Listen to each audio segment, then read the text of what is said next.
Hey guys, it's Paul Trimmer here from Puerto Vallarta.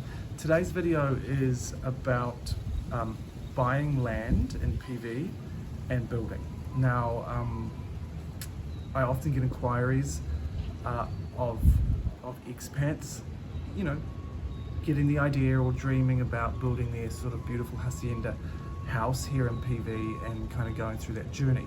So I just want to talk to you about the pros and cons and the things to think about if that's what you want to do. First of all, you have to have the right appetite to take on a challenge like that. If Spanish is not your first language, you live or you're based up in the US or Canada or elsewhere, and you want to do a project like this, it's quite an undertaking, and you really want to know that that's what you want to do, because construction can take longer here. It's a slower rhythm of life, and so you kind of need to be ready for that and okay with that. Now, so if you find a piece of land, things to think about. Accessibility, because a lot of properties here, especially up in the hills around PV, the access is not that great. If there is a road, it might be quite a rough road. Are you okay with that? Or it could be a piece of land that is actually only accessible via stairs.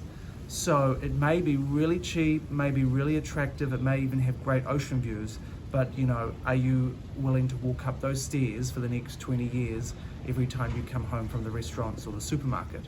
So really, accessibility is a big deal. I know that if a property here doesn't have an elevator, it has a lot of stairs, that holds the property back, because you cut out all the retiree buyers. So accessibility, also the utilities, are they ready to go? Are they right up to the piece of the land?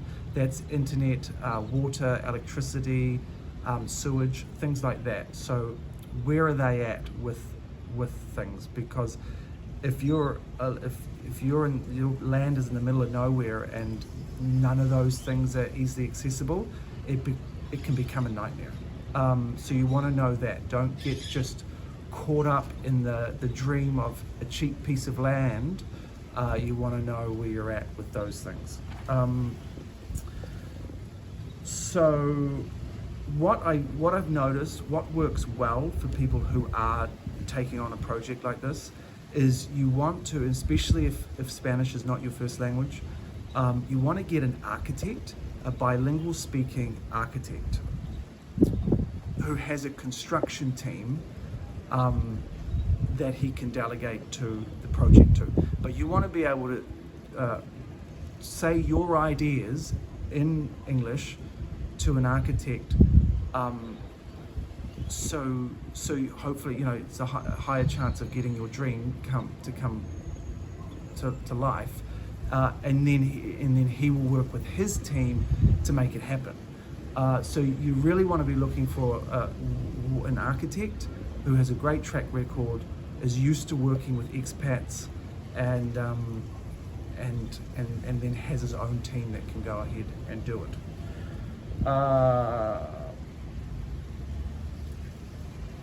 Now, prices to build. So I've talked around, I've asked a lot of people, different people, their opinions on this, because I don't want to just throw out one number and have that be it. There's a lot of different numbers coming in.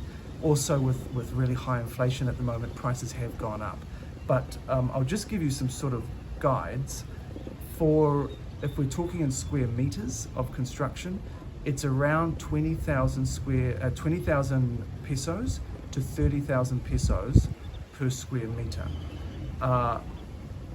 or around $100 US to $200 US per square foot.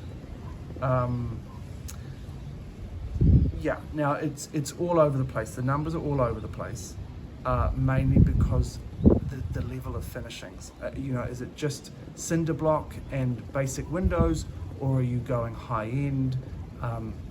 swimming pool, accessibility to build, you know, is it on a hill? So there's so many different factors. What a lot of people say is that historically the building costs have probably been about half of what it costs to build up in the US and Canada. But yeah, so if we're talking in square foot, probably 100 to 200 US dollars per square foot, depending on the level of finishings and quality. If we're talking in pesos per square meter, you know, you're 20,000, 25,000 up to 30,000 at the moment. If you want to go really basic, then you could maybe go slightly under 20,000 pesos per square meter.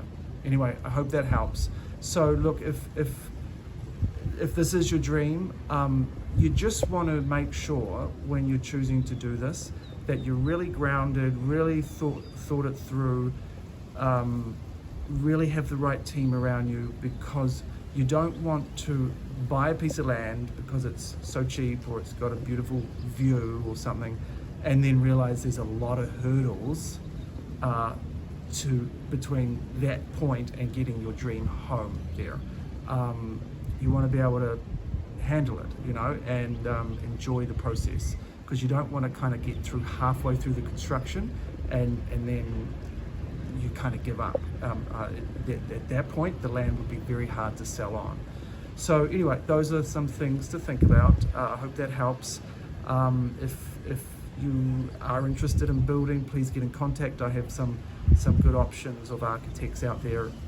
And also, if you're thinking of not building but wanting to buy a condo or a house or something here in PV, please get in contact with me.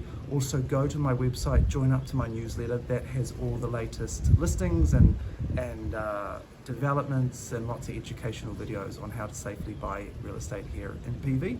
Thank you. Bye.